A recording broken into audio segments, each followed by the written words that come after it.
আসসালামু আলাইকুম। শুরু করছি জনপদের খবর, সঙ্গে আছি আমি সামির হোসেন। এখনকার এই সংবাদ আয়োজন একই সঙ্গে চ্যানেল আইয়ের ইউটিউব চ্যানেল এবং চ্যানেল আইয়ের ওটিটি প্ল্যাটফর্ম আই স্ক্রিনে লাইভ স্ট্রিম হচ্ছে। নওগাঁয় মাঝারি শৈত্যপ্রবাহ বইছে, তাপমাত্রা স্মরণকালে নিম্ন পর্যায়ে এসে নেমেছে। আবহাওয়া অফিস জানিয়েছে বুধবার সর্বনিম্ন তাপমাত্রা রেকর্ড করা হয়েছে 6.7 ডিগ্রি সেলসিয়াস। কনকনে শীতে বিপর্যস্ত হয়ে পড়েছে জনজীবন। ঘর থেকে বের হতে পারছেন না শ্রমজীবী মানুষ। শীতে কর্মহীন হয়ে পড়েছেন দিনমজুর। প্রচণ্ড শীতে ঠান্ডাজনিত রোগের প্রকোপ বেড়ে গেছে। বিশেষ করে শিশুরা ডায়রিয়ায় আক্রান্ত হচ্ছে। ডায়রিয়া ও বিভিন্ন রোগে আক্রান্ত হয়ে প্রতিদিন হাসপাতালে ভিড় করছেন শিশু ও বয়স্করা। কুড়িগ্রামের সীমান্তে কিশোরী ফেলানি হত্যার 15 বছর আজ। দেশ বিদেশে আলোচিত এ নির্মম হত্যাকাণ্ডের বিচারিক কাজ ভারতের উচ্চ আদালতে ঝুলে থাকায় হতাশ বাবা মা সহ স্থানীয়রা। ফেলানি হত্যার ন্যায় বিচার প্রতিষ্ঠার মাধ্যমে সীমান্ত হত্যা বন্ধ হওয়ার প্রত্যাশা সীমান্তবাসী সহ সংশ্লিষ্টদের। কুড়িগ্রাম প্রতিনিধি শ্যামল ভৌমিকের পাঠানো তথ্য ভিডিও চিত্রে রাজীব আহমেদের রিপোর্ট। 2011 সালের 7 জানুয়ারি কুড়িগ্রামের ফুলবাড়ী উপজেলার অনন্তপুর সীমান্তে বাবার সাথে কাঁটাতারের বেড়া পাড়ি দেওয়ার সময় বিএসএফ সদস্য অমিয় ঘোষের গুলিতে মারা যায় ফেলানি খাতুন। দীর্ঘ সময় কাঁটাতারে ফেলানির মরদেহ ঝুলে থাকার ছবি দেশ বিদেশে সমালোচনার ঝড় তোলে।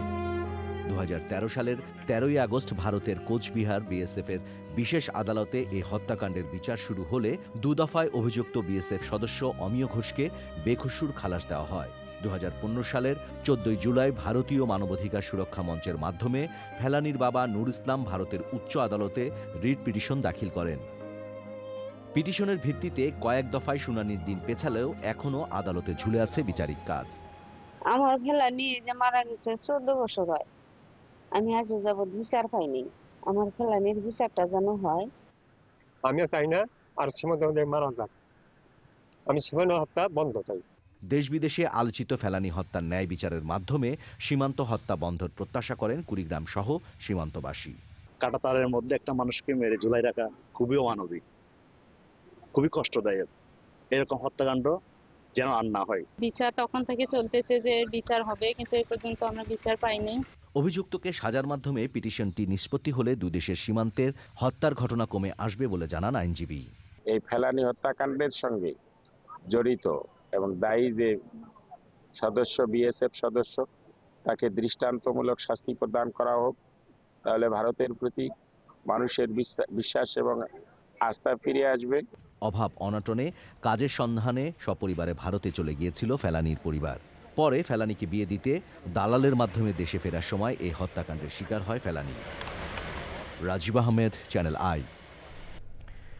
ত্রয়োদশ জাতীয় সংসদ নির্বাচন ও জুলাই সনদের গণভোট সম্পর্কে জনসচেতনতা তৈরি করতে জেলায় জেলায় শুরু হয়েছে ভ্রাম্যমাণ ভোটের গাড়ি বা সুপার ক্যারাভ্যানের কার্যক্রম। দেশের চাবি আপনার হাতে স্লোগানে গণভোট ও জাতীয় নির্বাচনের গুরুত্ব সাধারণ মানুষের কাছে তুলে ধরতে ভ্রাম্যমাণ ভোটের গাড়ি পৌঁছেছে নোয়াখালীতে। মাইজদি শহরে নোয়াখালী মুক্ত মঞ্চের সামনে অবস্থান নেয় সুপার ক্যারাভ্যান গাড়িটি। সেখানে প্রদর্শিত চলচ্চিত্র ও প্রামাণ্যচিত্রগুলো দেখতে ভিড় করে উৎসুক জনতা।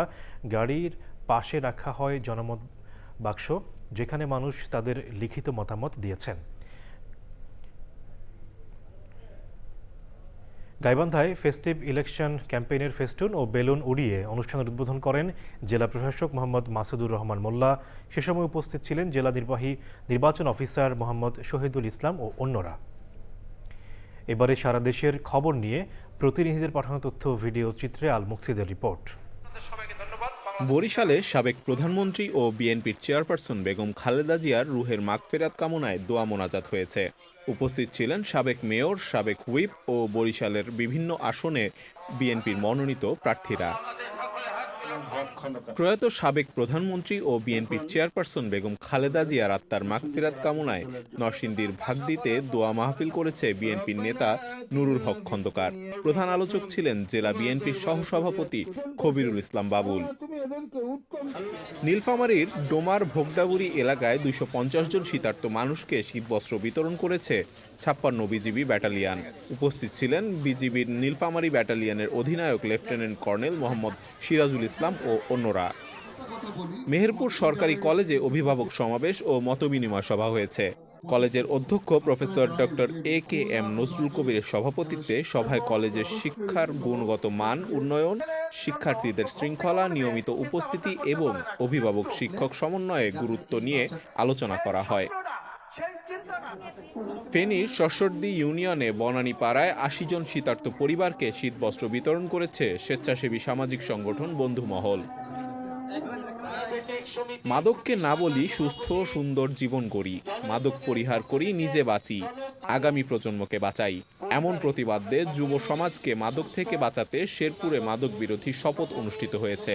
তারুণ্যের উৎসব উদযাপন উপলক্ষে বিভিন্ন শিক্ষা প্রতিষ্ঠানের 50 জন তরুণ তরুণী শপথ গ্রহণে অংশগ্রহণ করেন। আল মুকসিদ, চ্যানেল আই। গাইবান্ধায় বিপন্ন প্রজাতির হিমালয়ান গৃহিণী শকুন উদ্ধার করা হয়েছে। তীব্র শীত থেকে বাঁচতে দীর্ঘ পথ পাড়ি দেয়ায় দুর্বল হয়ে এসব শকুন ধরা পড়ছে লোকালয়ে। হিমালয় গৃহিণী শকুনসহ পরিযায়ী পাখি সংরক্ষণে সচেতনতা সহ সমন্বিত উদ্যোগ জরুরি বলছেন সচেতন সমাজ। ফারুক হোসেনের তথ্য, ভিডিও চিত্রে আফরোজা হাসির রিপোর্ট। বিশাল আকৃতির হিমালয় গৃহিণী শকুন। তীক্ষ্ণ চোখ আর ধারালো নখের শকুনটিকে দেখতে উৎসুক মানুষের ভিড়। দীর্ঘ পরিভ্রমণে ক্লান্ত আর দুর্বল হয়ে সুন্দরগঞ্জ উপজেলার কাছিমবাজার এলাকায় পড়ে যায় শকুনটি। খবর পেয়ে প্রাণীটিকে উদ্ধার করে পরিবেশবাদী সংগঠন team for energy and environmental রিসার্চের কর্মীরা। পাখি বা অন্যান্য জীবজন্তু থাকে, আমরা সেগুলো উদ্ধার করে থাকি। আমাদের কাছে একটা কল আসে, যারা ওটা আর কি পাইছিল তাদের কাছ থেকে আমরা ওটা উদ্ধার করে নিয়ে আসি। এই বছর আমাদের এটি প্রথম হিমালয়ান গৃহিণী শকুন উদ্ধার। প্রাথমিক চিকিৎসা শেষে প্রাণীটিকে রংপুর বন বিভাগের কাছে হস্তান্তর করা হয়। প্রকৃতির জন্য খুবই উপকারী পাখি, কারণ আমরা এদেরকে বলি যে প্রকৃতির যে এরা আবর্জনা পরিষ্কারক। আর এদেরকে আমরা রক্ষা করার জন্য সচেতন মানুষকে এগিয়ে আসতে হবে, এদেরকে বাঁচিয়ে রাখতে হবে। প্রাকৃতিক ঝাড়ুদার নামে খ্যাত শকুন সংরক্ষণে যথাযথ পদক্ষেপের পাশাপাশি সচেতনতা জরুরি বলছেন পরিবেশবাদীরা। আফরোজা হাসি, প্রকৃতি ও জীবন ডেস্ক, চ্যানেল আই। জনপদের খবর আজকের মতো এ পর্যন্তই। একটু পর কৃষি সংবাদ দেখার আমন্ত্রণ জানিয়ে শেষ করছি। ধন্যবাদ সবাইকে।